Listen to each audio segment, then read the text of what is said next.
கஷ்டப்படுறதற்கு யாருக்கு விருப்பம் இல்லையோ அவர்கள் உயர்வை பார்க்கவே முடியாது. ஊழியத்திலும் சரிதான், குடும்ப வாழ்க்கையிலும் சரிதான், சம்பாத்தியத்திலும் சரிதான்.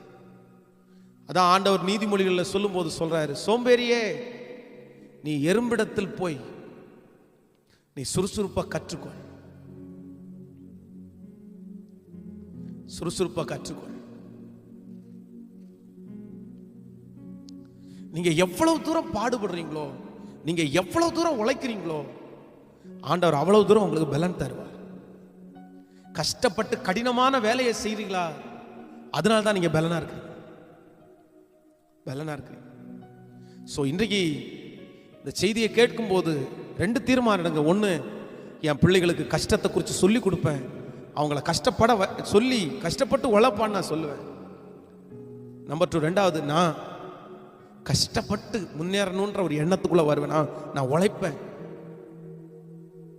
என் டைமை நான் வேஸ்ட் பண்ண மாட்டேன், என் நாட்களை நான் வேஸ்ட் பண்ண மாட்டேன்.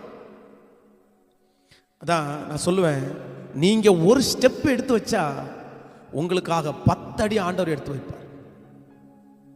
அடிக்கடி பாஸ்டமா கூட சொல்லுவாங்க, ஒரு மனுஷனிடத்துல ஆண்டவர் பார்க்கறது எபிலிட்டி கிடையாது, அவைலபிலிட்டி.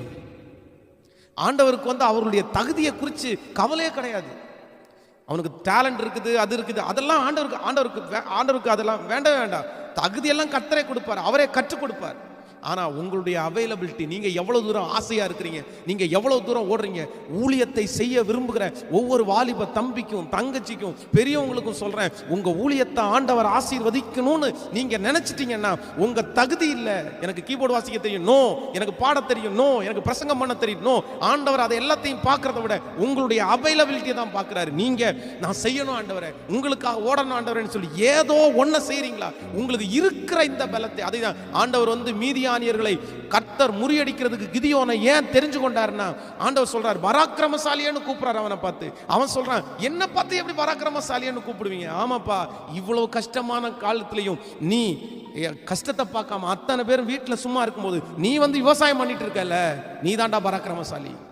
ஸோ ஆண்டவருக்கு ரொம்ப பிடிச்சவங்க யாருன்னா, அவைலபிளா இருக்கிறவங்க, செஞ்சுட்டே இருக்கிறவங்க, ஏதோ ஒன்று செய்யணும்னு நினைக்கிறவங்க. அவங்களுக்கு சிலருக்கு சும்மா இருக்கவே இப்படியா துடிக்கும், அப்படி இருதயம் செய்யணும் கர்த்தருக்காக. ஆண்டவரே என்ன நம்புங்கப்பா, ஏதாவது ஒன்று செஞ்சுட்டே இருங்க. சும்மா இருக்கிறவங்கள ஆண்டவர் நான் சொல்ல சீண்டி கூட பார்க்க மாட்டார், நீ அப்படியே தான் இருப்பேன்னு விட்டுருவார். ஸோ அதனால எல்லாருமே ஊழியத்தை செய்ய ஆசைப்படுகிற அத்தனை பேரும் நீங்க உற்சாகமா ஞானத்தோடு நீங்க ஓடிட்டே இருங்க. நீங்க ஜெபம் பண்ணி